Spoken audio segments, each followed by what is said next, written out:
think about the discrete symmetry, and that's spontaneously broken. So in this figure, like you have one scalar field, your scalar field in 1 plus 1D, and have a double potential. So that's the D2 symmetry, and that's broken. And the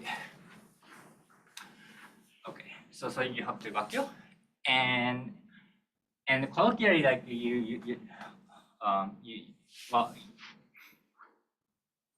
most usually in the SSV phase, well, particularly for the continuous symmetry case, but it's said that the symmetry is non-linear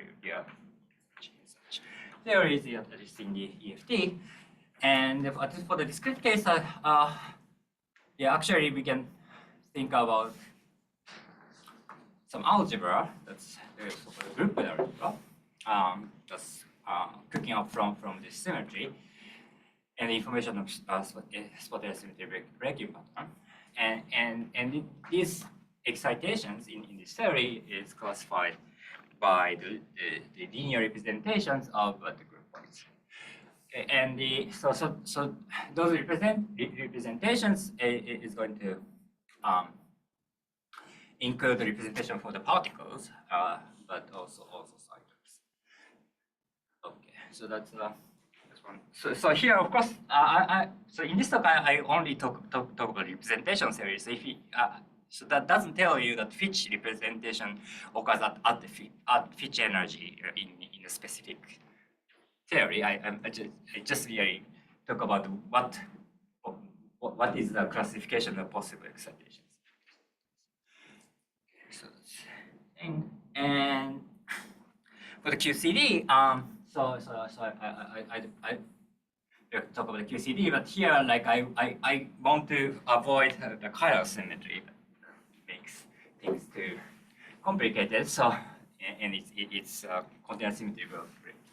So here actually I'm talking about the scalar QCD. Anyway, there's a baryon number, and but if you give mass to the quark, then build the mass and say the mass is above the QCD scale, then you can easily say that there's a below the mass scale. Of course, the quark is decoupled, and you get one symmetry. That's the central symmetry.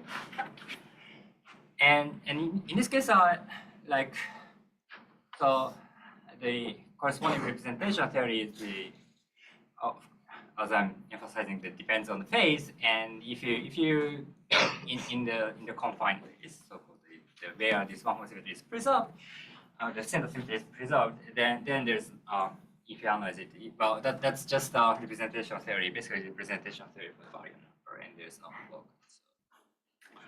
But so this part is actually so kind of trivial analysis. So to compare, we force ourselves to like consider some phase that in particular we consider. I would like to consider the Higgs phase by the additional adjoint scalar, and in that phase that this buffer symmetry is spontaneously broken, and if you analyze that phase, the particular phase that this representation theory going to contain the quark. So this formalism gives you the classification of excitations depends on the microscopic symmetry, which is just a baryon number in this case. And then there are I consider the two phases, and one is confined and the other is deconfined. And indeed, I'm going to find that the representation theory contains a quark, and the other one doesn't. So this is kind of trivial. So everyone believes that this one symmetry, center symmetry preservation and breaking corresponds to the confined, deconfined phase, or like existence or non-existence of quarks. But yeah, if you read the original paper by well, okay, so this is called But yeah, I think so. So the point here is that I'm providing a mathematical, a systematic way of classifying the excitations on the phase, and so far I've just I've just done some sanity check of like, well, I get what I expect, and unfortunately I don't have anything to report to you that is something very new, and so the result is going to be sounds trivial, but the point is that there is a mathematical, systematic way that reproduces what we own. Okay, so that's the presentation. So that has been the introduction, and any question so far? So in general, what is the relation between the U1B and center symmetry? So that I'm going to talk about. Okay. Yes, that's there's a non-trivial relationship. So the plan of the talk is okay. So the point. So as I said, the point is that there's a systematic way of analyzing this kind of whatever the higher group point algebra. But I don't. But I cannot explain what is a higher algebra is in 1 hour, and it itself will take 5 hours. So instead of that, I do.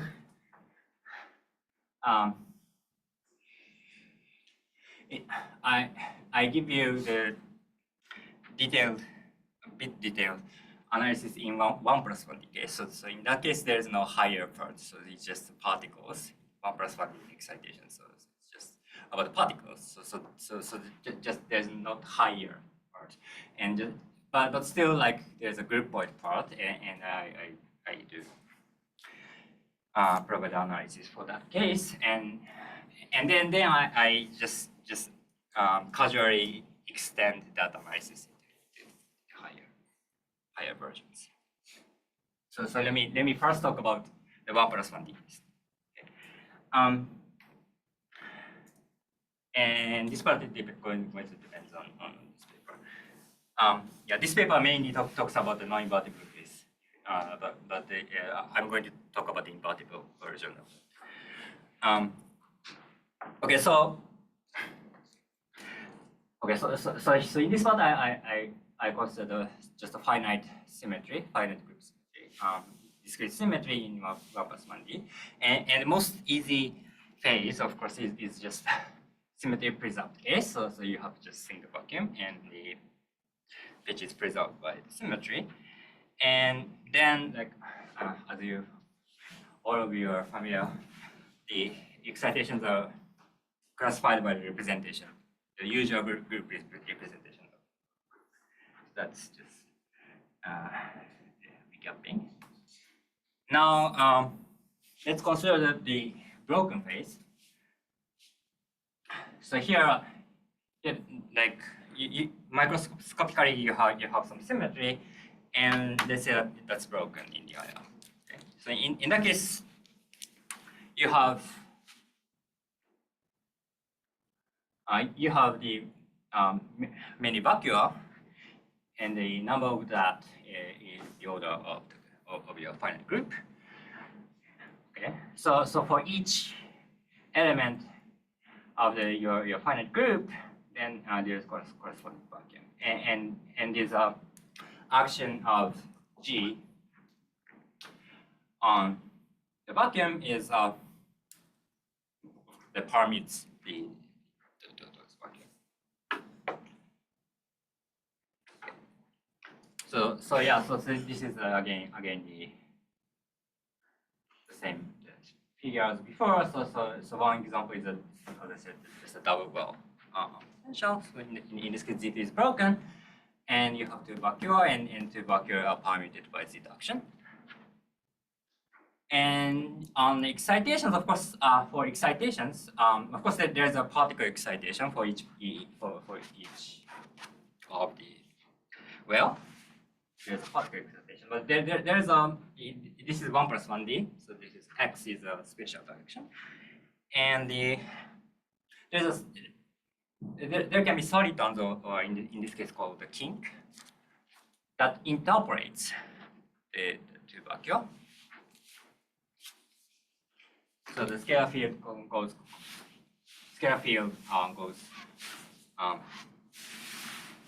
up and down. So this is also so usually there's a such solution for the UN that defines the okay. So let me call that soliton as a working as a connecting two vacuum. So V1 and V2 are in the symbol, and then like as you can easily see that this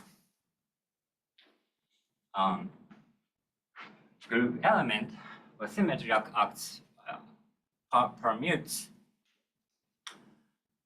the vacuum, and then therefore like action is like this. So in this case, that if you have this soliton and acts on the Z2, then you're flipping. Of course, you're flipping the vacuum or the direction of phi. So you get the anti soliton that's going from here to there.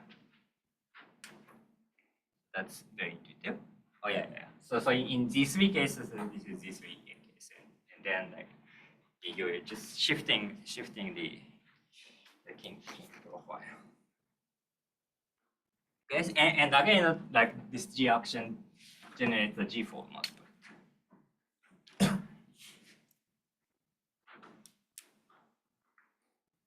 So in these multiplets, so here vacuum is already forms a multiplet in the sense that it has a multiple vacuum, and on top of that, like solitons are also G4 multiplet. And so usually, so as I said, like colloquially, like in SSB phase, it's often said the symmetry is not represented. But yeah, like Hilbert space is anyway the linear space. So and well, for continuous group cases, there's number goes some boson, and you have to think about yeah. But for discrete case, it's just this Hilbert space decomposes to the linear representations, but of some different thing than. So why you say linear representation?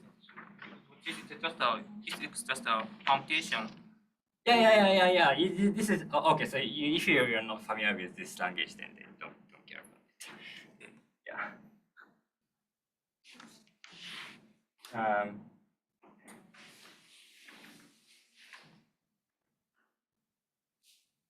And so that's so here the group point comes, and the group point is something like a group. So if you have the group is the first of a set, and you have two elements, then you can try to multiply the two of them. But so in group case you always succeed to multiply the two elements. But in group point case you might or might not succeed. So that's like called a partial multiplication. And in this situation, in this context, what matters is so-called the action group, right? This is a standard mathematical literature for set X and comes with a G action. So here, like in our context, X is a set of vacuum, and the vacuum is acted by G, and that dictates the spontaneous symmetry breaking. And as I said, this thing is just a product, and one element, let me call it as this weird notation, and so B is an element of X and G is G. So this is just a the multiplication is like, and you try to multiply the two of this, and then you succeed to multiply if this B1, this vacuum, is a result of multiplying acting this G2 on B2. This equation. So you read that G is acting on B, okay, and you can multiply like G1 acting on B1 and G2 acting on B2, resulting in G1 times G2 acting on B2. When this part is compatible with the form of action, okay. Now other words undefined, and so that's a definition. And when X is just a point, then obviously this is the usual group. Otherwise it's not. So another picture of the same rule is like this. So this element can be depicted like this. So you have, so this is say left infinity. So left infinity you have, and your state asymptotes the one vacuum. So that's this V1, and then like G1. This is like symmetry action on the spatial slice, and like G1 action, you get G1 times B2, B1, and the multiplication is in stacking from above, and then okay. And so the groupoid algebra is so okay. So the groupoid itself, you might there's a case that multiplication is undefined, and that's a bit awkward to work with. So you just instead of working on that directly, we consider the vector space generated by the basis for each element of groupoid, x times g. So for each element of groupoid, we get the basis and think out a vector space, and we introduce the multiplication of this vector space to get the algebra by just from the groupoid algebra. But when the groupoid multiplication is not defined, then we just say that we get 0. So yeah, this is essentially we are adding 0. It means the arrow is different from the upper line. Oh, okay. So this is type of. Okay. And so then so this is some algebra, and so we can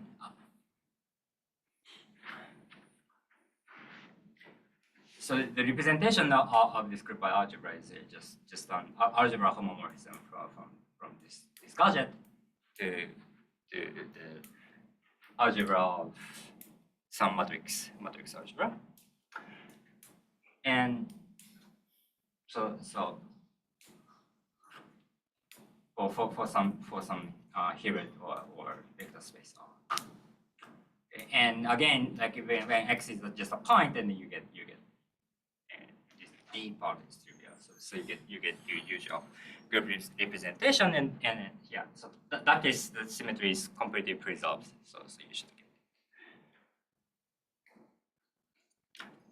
So for SSB, actually, so we have two infinities in 1D. So we have to think about the to think about the solitons. We have to put think about two infinity, and the vacuum of each of them might be different because we need to consider solitons. So actually we should think about this active set is like square of your vacuum, and the set of vacuum, and so then action is like, well, this is weird notation, so the G acts on the tuple So for G is completely broken case, the X is G squared to account for like right infinity vacuum and left infinity vacuum. So this is some picture, and you can do so then you can consider the groupoid algebra. That's the picture is this. So you, again the multiplication is stacking from this. Why you use this definition of action? I mean, So yeah. why this is natural? so this is a like B1 is the so this is the left infinity vacuum, and this is right infinity vacuum. In essence, we are conformally transform the infinite line into an interval. So these are just the coordinate change to get the interval, and then okay, so this is compactification, and then vertical one is kind of time,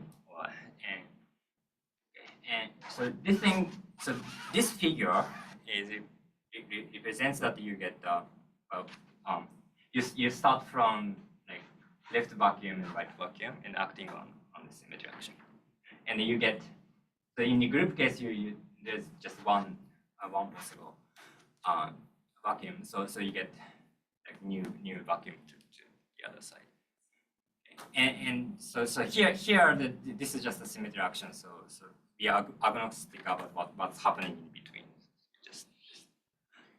And then like the multiplication is so this is like the succeeded symmetry action. The multiplication is succeeded symmetry action. So this is basically just a G1 action, G2 action, and we want to get the like G2 action succeeded by G1. But then like this makes sense only when these the intermediate vacuums are the same. Okay. And otherwise, like the vacuum doesn't match, then it doesn't make sense. And we just said that it's zero. If the diagram doesn't make sense, then we declare that it's zero.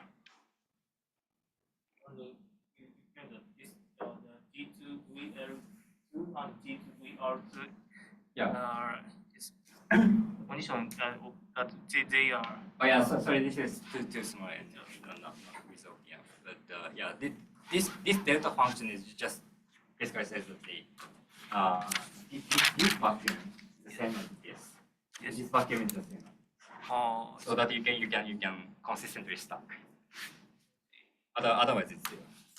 And this is the same as this group function, the above group function, V1, V2, Z. Yeah.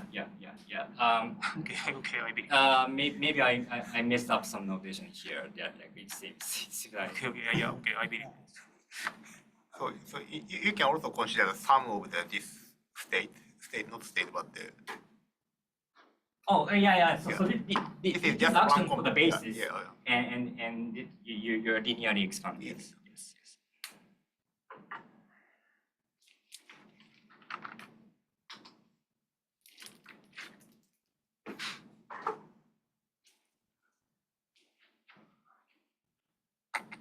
Okay, so yeah, and the action is just okay. So then we do the representation theory. So if you have some Soitonic state, then like connecting left vacuum and right vacuum, and then this thing acts on like this thing. So okay, this thing is assumes that your left vacuum is VL and right vacuum is VR. And so if this VL and VR are not the same as your state, then you get zero. If it does match, then you get just G actions. That's just the action. So in diagrams, the Soitonic state is depicted like this. So this is some state connecting VL and VR. And if this action makes sense, then you just the G actions. So the orange line represents the soliton? Yeah. diagonal? So yeah, orange line is some represents some configuration of soliton. But shouldn't the soliton be localized in space? Yeah. So yeah, here, I only. Yes. So if you extend the phi direction to in this, then like it's just phi is going to be out to be R. But Yeah. This is just a spatial line, spatial direction. So I'm not writing the field direction. right. So But yeah, so if yeah, this so is space, then yeah, so for actual solitonic state, of course, the energy density localized at some point. Yes. Usually. okay, but in this case, the orange line is a one-dimensional extended object. No, so the orange line is just the space. This is one. Oh yeah, so it is Yeah. extended in space. That's yeah. So the energy density, of course, like localizes at some point for a single soliton, or maybe multiple points if multiple soliton. Okay. This is just this is just x and this is x direction and above is a t direction. But physically, do we have this? Like, are we putting the system? I mean, we have a 1 + 1D theory. Yeah. Are we putting that on this interval? Yes, yeah. So Space is interval. yeah. So Time direction. I want this interpret this interval as actually the infinitely long line. I just to be able to write it on the finite size screen. Okay. And the so then so here just some preparing some state. So it's kind of like space-like boundary of your space-time manifold. Space-time manifold is R infinity times R plus, and like space. So it's like space-like boundary is putting space-like boundary is equals to prepare some state. And this VR and VR are like asymptotic vacuum. Yeah. Okay. Some boundary conditions you put at the At the some equal 0. Yeah. Okay, and then this orange line just means this is some state that interpolates between. Yeah.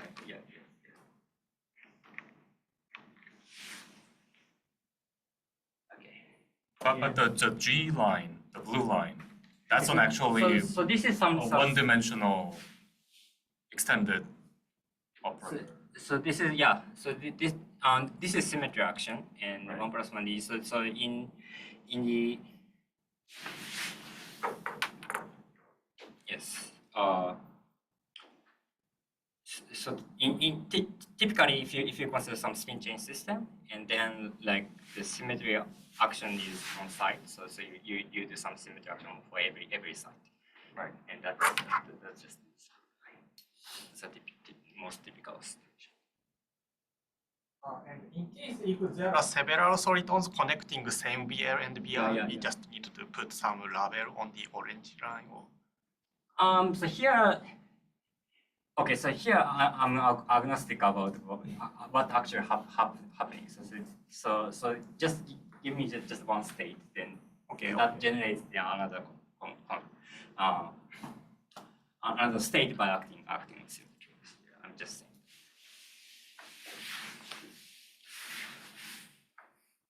So Z2 case, for Z2 case, there are two representations for this group of algebra, and one is a particle sector, so the connecting the two, the same vacuum.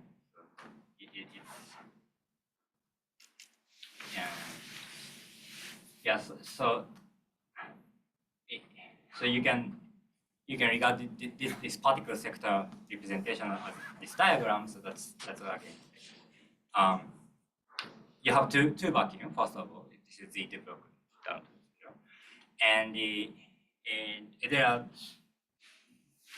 single representation contains the particle excitation on one vacuum and the other vacuum, and the two, of course, those two excitations. So there's a twofold generality. There's also soliton, so that's connecting to the 0 to 1. So that's a soliton and anti-soliton. And you can easily see that these are the only two irreducible representations.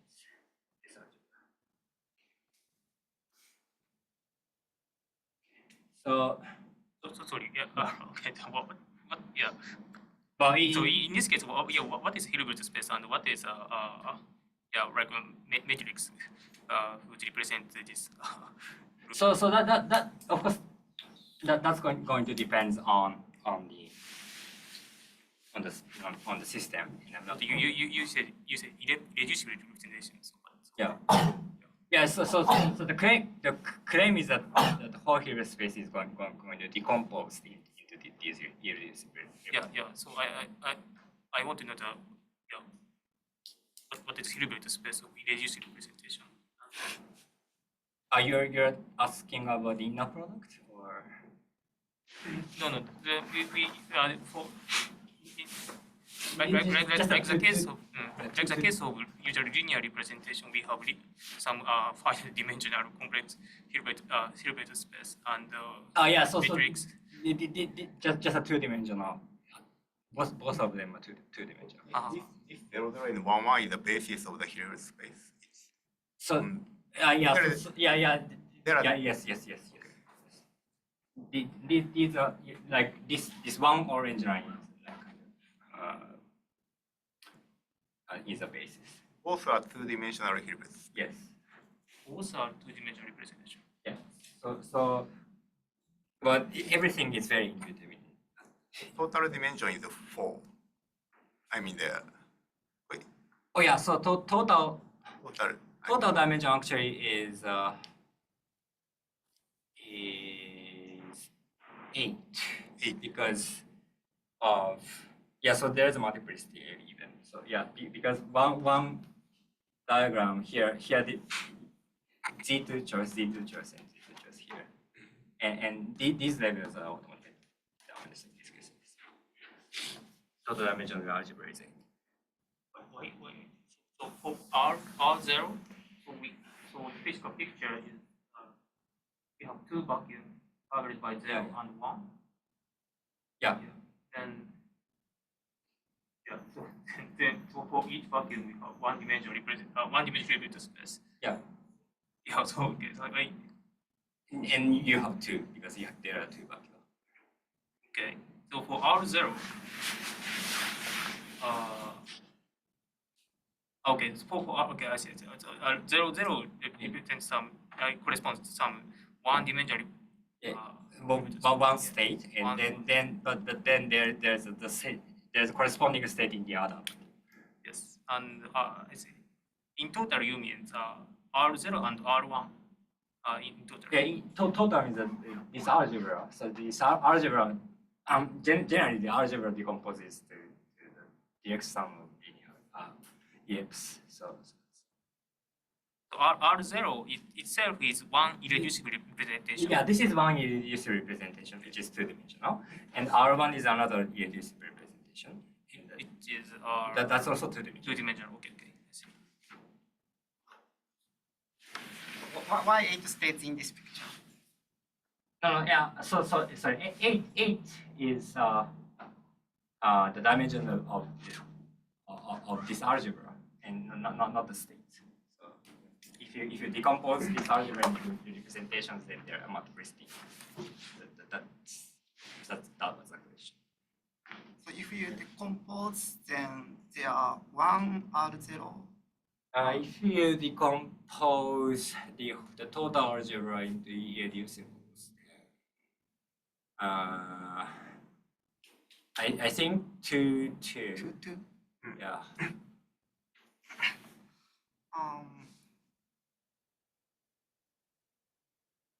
I'm not exactly sure, but probably it's just 2. What does it mean physically? So roughly speaking, I think the matrix is a 2 by 2 matrix So yeah. for each. And whose component has 4. 4 plus 4 is 8. Roughly, yeah. Yeah. So it's a kind of group action. Yeah. Yeah. Your claim physically is for example, given a spin system with D2 symmetry, and we have SSB, then low energy are Full field space decompose into the. I see. But in reality, we have many soliton and anti-soliton. So Yeah, of course of course the Hilbert space is very large dimensional and there are many. but yeah, do you claim that your theory can be applied for the case where soliton and anti-soliton and soliton? Yeah, so there many soliton exist. Yeah. Then it's just that there's a corresponding there's a multi-soliton anti-soliton state. Then you act on the symmetry and you get another configuration. Just in the case, just flipping the direction of the field. But in that case, should we replace G22 by some other group? I mean, like G2 4 or 6 or Okay, so if you want to classify, I think that's more about the question of tensor product, and we can talk about like the scattering of like if you have multiple soliton coming from left and then that's another question. So that can be treated. Treated. Yeah. So the multiple if you have localized soliton state, and then like having like soliton here and there in the multiple soliton state, and and then you're going to get the tensor product representation. And I see. so that's here. So here, the group point case, the tensor product is actually a bit weird. So it's not the usual tensor product because of, and this is basically because if you have two states, but so here tensor product corresponds to some excitation here and excitation there, and just multi-particle or multi-soliton, considering multi-soliton state. But then, like if the middle vacuum doesn't match, then such configuration doesn't make sense. So the rule is that if something doesn't make sense, that they grade 0. So there's some projection operator in this tensor product. So in particular, the dimension of the tensor product is not the multiple of dimension of the original ones because there's a projection. But then like you can easily compute based on the definition. You can easily compute the tensor product also. So yeah, so in this invertible case, everything is very trivial. If you have like if you have two solitons, then you get particle. It's just like so this part have soliton and this part have anti-soliton and soliton anti-soliton can collide into particle. So that's just but this part doesn't have R1, so if you have soliton and anti-soliton, you never get soliton. Of course, true. But that's everybody's. Okay, so the invertible case it's kind of trivial, but anyway, the tensor product dictates selection rule, and the paper with Clay and Nick, we also extended this formalism into non-invertible symmetry, and in that case, the selection rule is new and non-trivial. I can talk about today. Yeah, for general G, again, we can very easily analyze the representation theory for the group algebra, and every so there are G many of representations, and every representation has dimension G. So there is no trivial representation in the sense that it's dimension 1, because already you have G many vacuum. So that's already give you that. Okay. And so this level G is the difference between the left and right vacuum, and in particular this E is a unit in G, and that's a particle set. And then like very naive, there's a very naive tensor product. Okay, and so actually I only have 10 minutes. Spend too much time here, but I need this. So this SSB. So for the partial SSB, things are a bit more interesting, even for the invertible case. So for simplicity H, when H is normal, in particular G is abelian, then H is always normal. Then the irreducible representation are labeled by the pair of coset element, which is just a vacuum. This is the set of vacuum, and irreducible representation of remaining symmetry. The H is the symmetry preserved by the vacuum, and this representation contains maybe not bound, but or the bound state or non-bound state of soliton in this sector, like connecting the difference of the vacuum with this concept and the particle.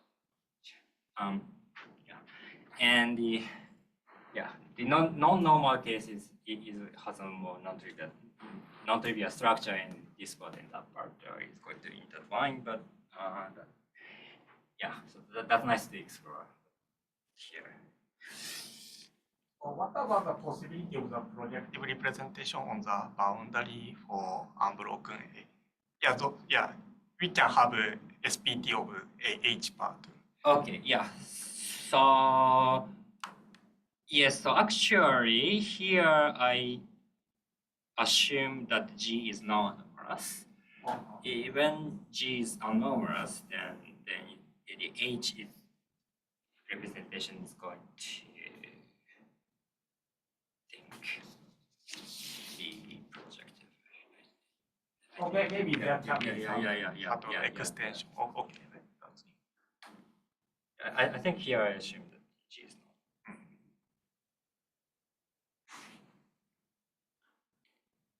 Okay, so the last 8 minutes I have to go. I'm very bad at that. But we take this room until noon, so if you could mild violate, if it's a mild violation, that's fine. I'm not going to violate that.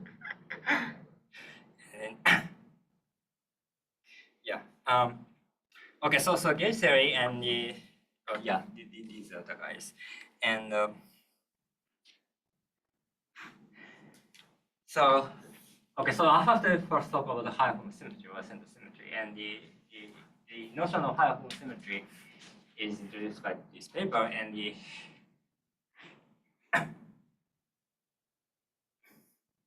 just one question for the previous part. Yes. Is it possible to extend this argument to the continuous symmetry?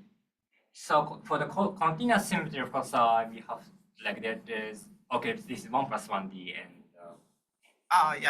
but in non-linear relativistic system, it's tricky. So for continuous system and continuous symmetry is spontaneously broken. Then there's gapless mode, the non-coastal mode, and actually this formalism assumes the gapness of the vacuum. So for the gapless thing, I don't know how to do that.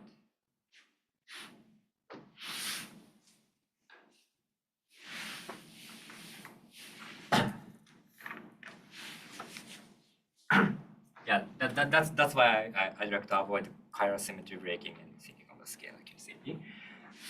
And the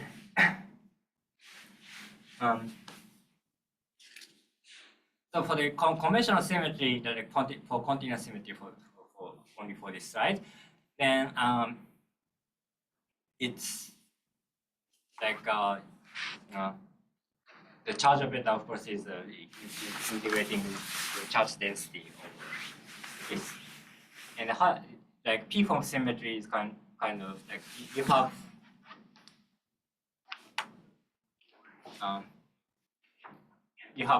higher form, a lot of higher form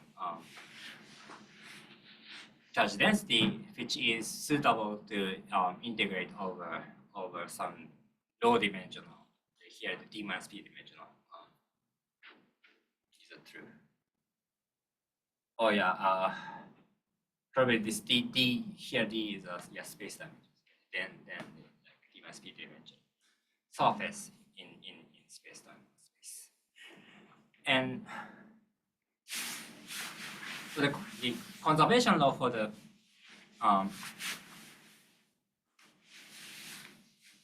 p-form symmetry is a logicalness on the deformation of the surface. So the good example is just the Gauss law in the electromagnetic. So in this case, there is one. And you put you can count the electric charge by integrating the electric flux. And in this case, your Gaussian surface is within the space. So that's codimension 2. That codimension 1 in space, and that's and of course the charge doesn't depend. The charge you measure doesn't depend on the surface you take, as long as the surface doesn't cross the electric charge, and that is actually the one example of one symmetry, and yeah, and this paper also argues that this we can regard this photon as a number Gaussian model.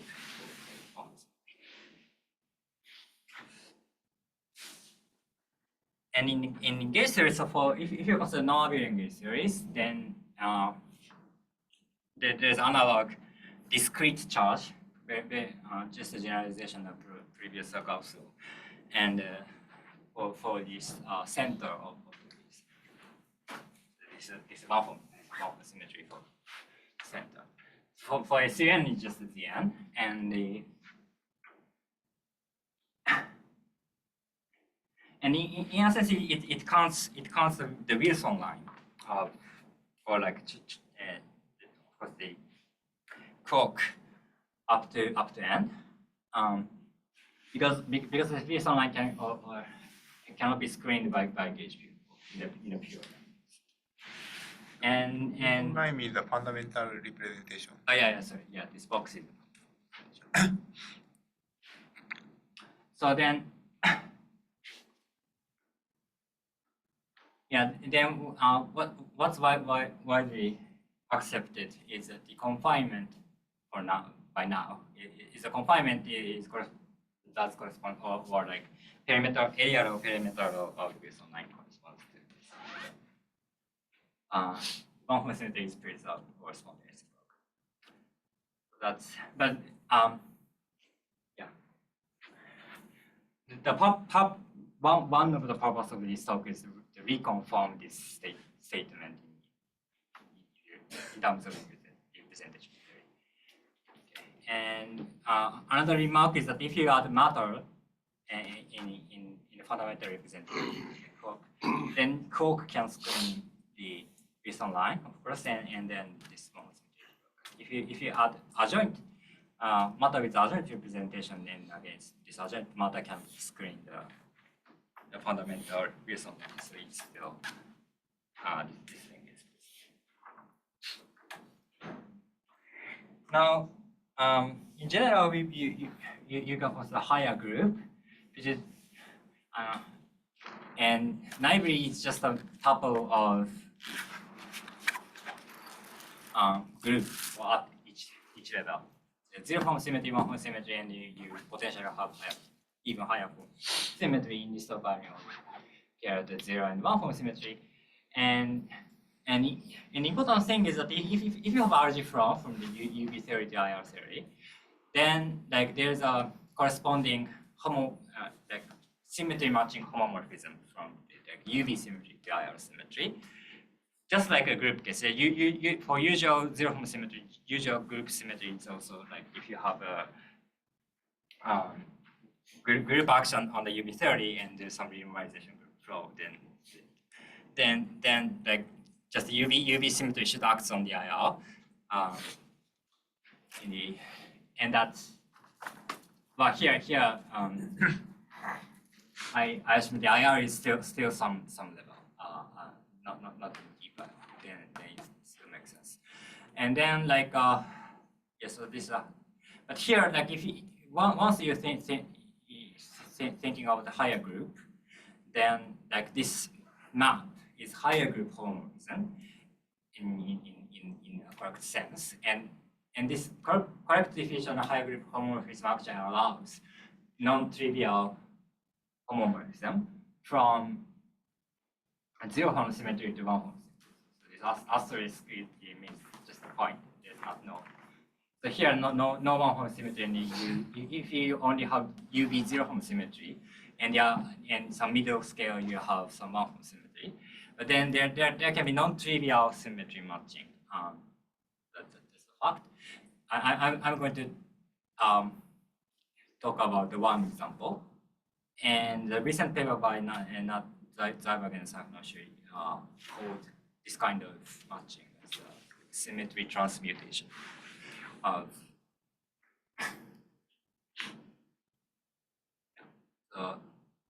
and yeah, but I think this phenomenon have been known for like what the Tani Zaki-san also papers. So it's been known for a while. But yeah. So that's a point. And so here let me talk about the QCD with just scalar clock in fundamental, and then there's a symmetry rotating this clock. So it's this Q. It's Q. It's the phase rotation of clock. Q and the n subgroup. The n subgroup of this clock. The clock rotation is also included in so it's gauged. And so in modern philosophy, the gauged symmetry is not a symmetry. So the UV symmetry is just baryon number, which is U1 clock modulo the center of the gauge group. Okay, and in particular, like a local gauge invariant operator has integer baryon charge. And because I pick Q to be a scalar, so it's a bit hard to write a non-trivial baryon charge operator. Like if you use many derivatives, then you can write. Or you have separated point. Okay. So then, like, assume that the clock mass is heavy. Actually, it doesn't have to be heavy, but simplest case is just heavy clock. Then below the mass that the clock is integrated out, and so mu is some measurement scale, and below the mass that its clock is integrated out, and you get one the center symmetry. So then there's symmetry matching homomorphism from the baryon. There should be the symmetry matching homomorphism from the baryon number to this one symmetry. And then this is non-trivial, and if you know it is Boxstone. So I can explain in terms of bundles if you are interested after this talk. But here I draw some picture to convince you. Potentially convince you that so if you draw some operators, this is the operator picture. Then you have And if you have some cloak operator here, then to make it a gauge invariant, then you have to put the Wilson line. And potentially you can, this is n equals to 3 case, and potentially you have some junction, like epsilon tensor of Wilson lines.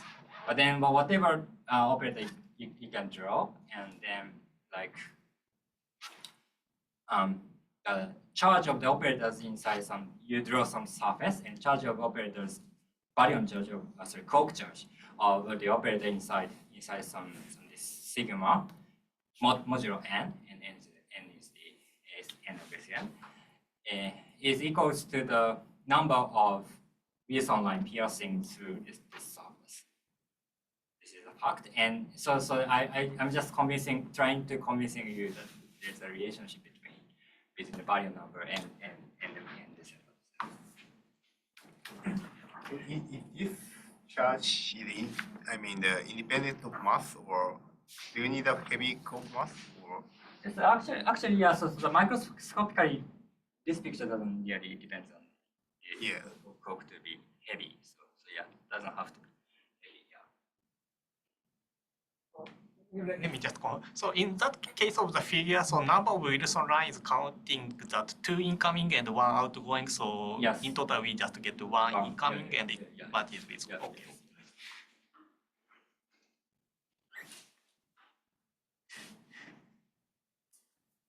So can we say this is a P3 global zero form symmetry in QCD?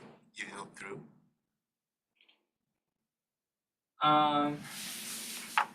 Well, for me, the symmetry is still Baryon. baryon. So you can have a cloak charge. Yeah. That is not gauge invariant. But if you exponentiate and whose parameter choose the center, then that operator is gauge invariant, and I think that is conserved. That measure that is charge, I think. Oh yeah, but to represent, you have to address the. Yeah, so there's another way of saying it is that there's addressed.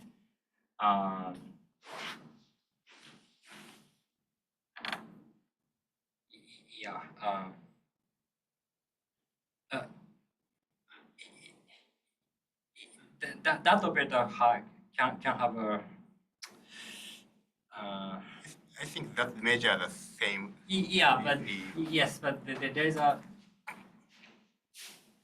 Yeah, I can comment. Okay, but I basically.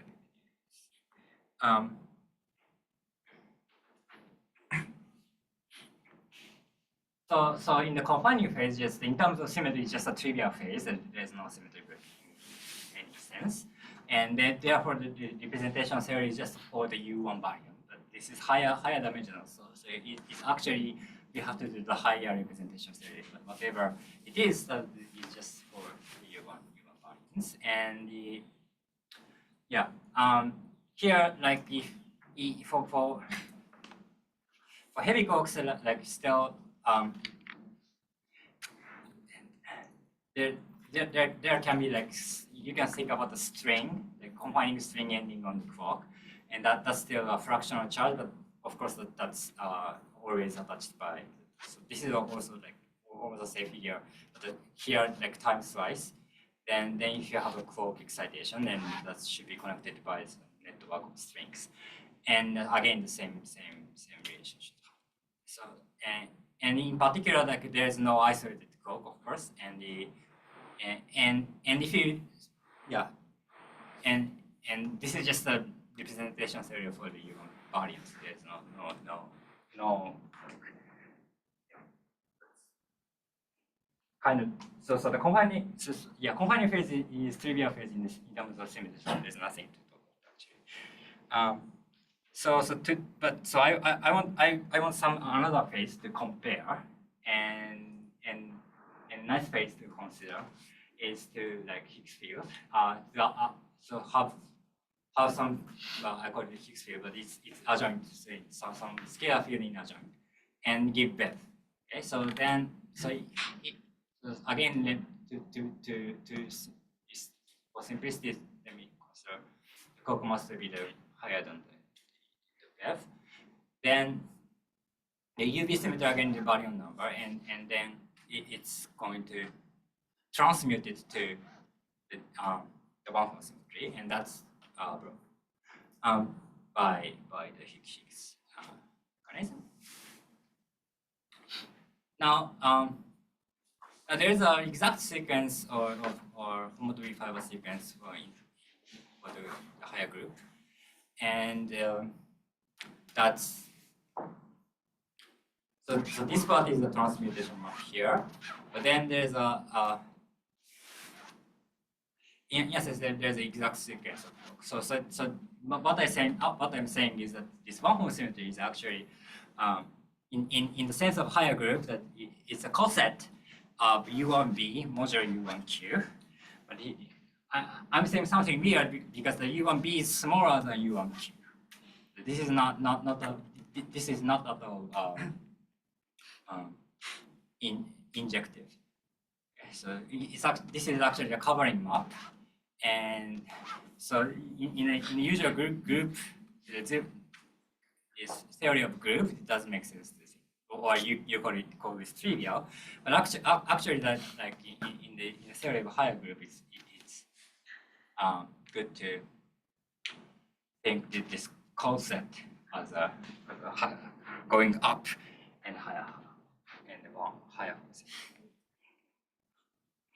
So the claim here is that we can regard this phase as like U1 baryon is broken up to U1 clock, and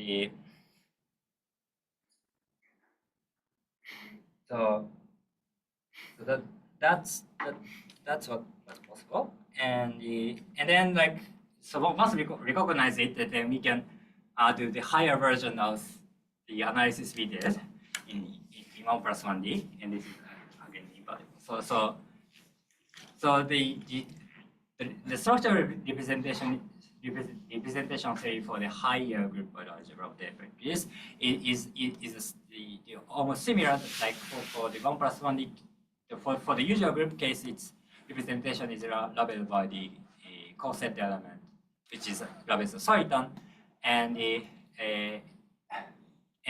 representation for the remaining symmetry here. This higher group homotopy sequence is corresponds to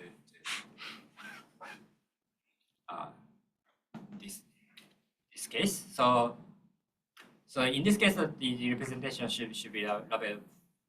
One representation comes from the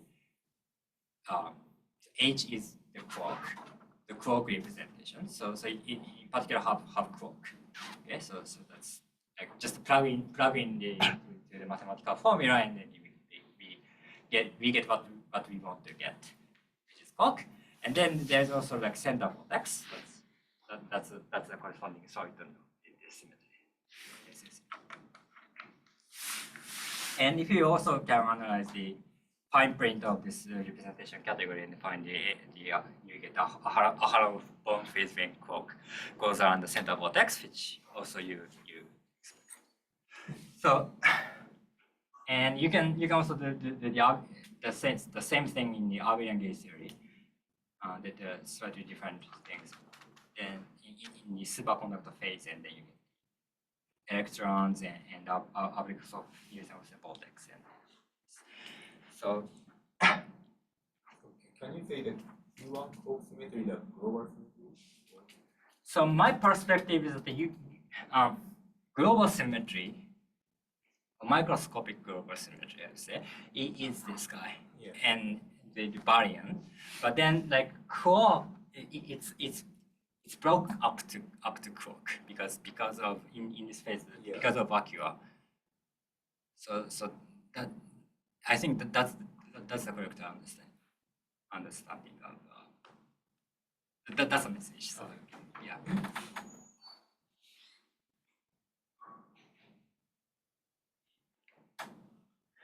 Okay, so sorry for going over 50 minutes, but here the representation. So the most important message here is the representation theory for excitations depends on the phase, the IR phase, and the discrete symmetry phase, and then you do excitations in 1+1D, and you get solitons in QCD, like you can do the same, just extend the analysis for the solitons, and you get of course you get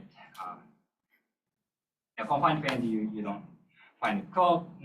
don't find quark, which is trivial, but that's still consistent with that in another phase you get quark.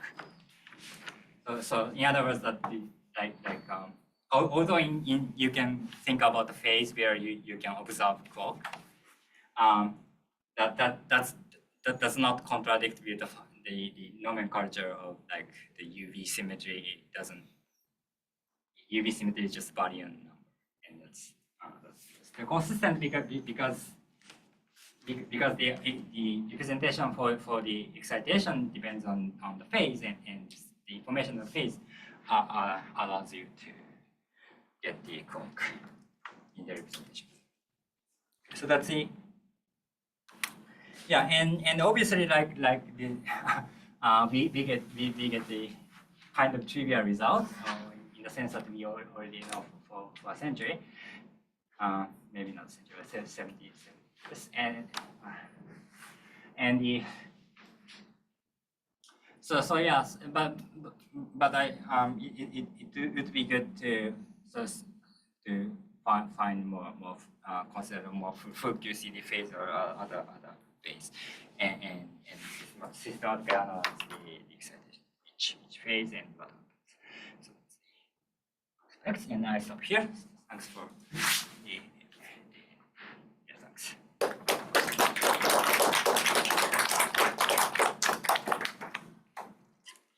You have a question?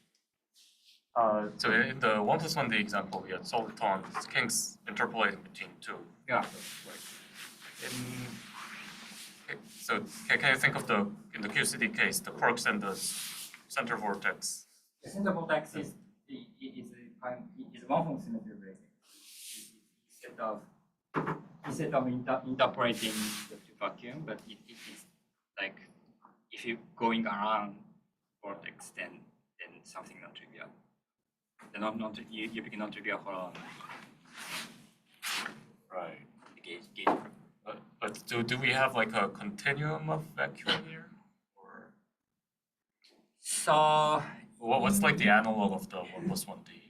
in a sense that there are like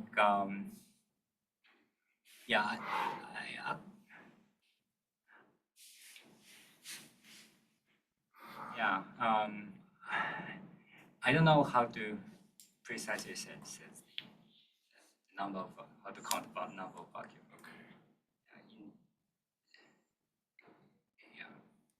In a sense, there are infinitely many vacuum, but that's difference pushed away to infinity.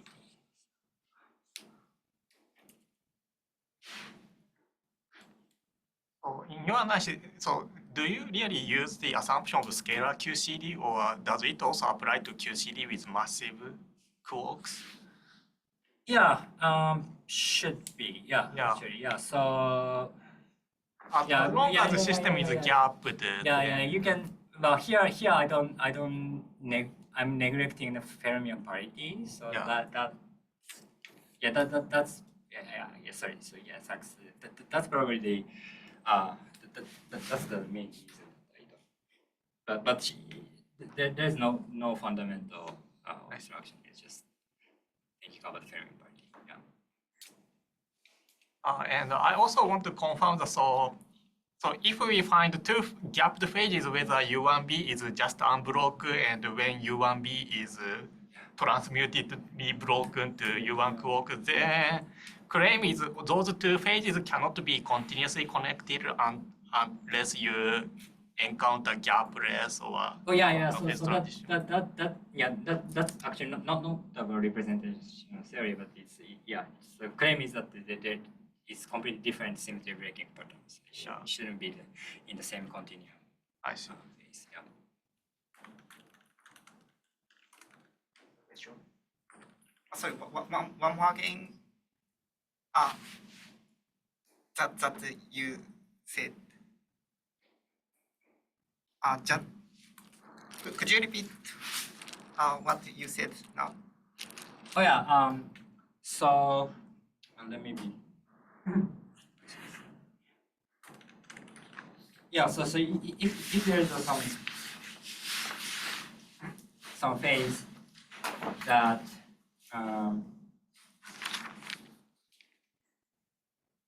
yeah in a phase that, well, I'm kind of saying very tautological thing, but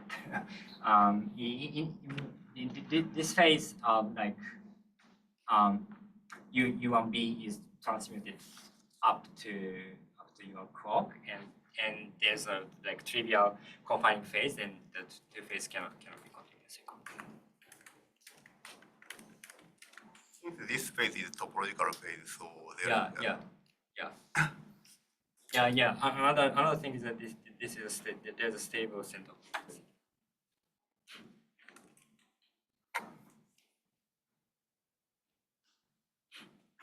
So in the regime where there is emergent one form symmetry, you can distinguish. Yeah. So that's assuming the heavy clock, and but also like light clock. If there is a if there is a phase transition when you're cranking down the clock, then maybe after that phase transition that to be correct.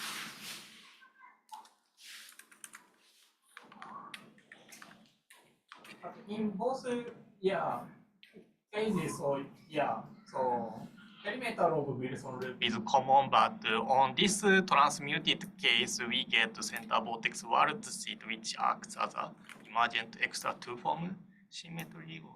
Oh yeah, so in the deep IR there's a emergent extra. I see.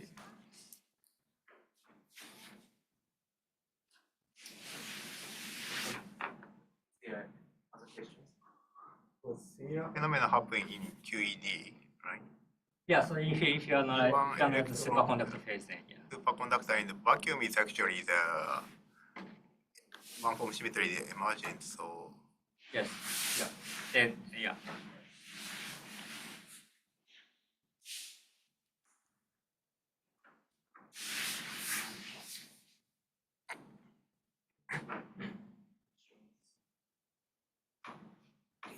Let's finish. Thanks to the Ohmori-san again.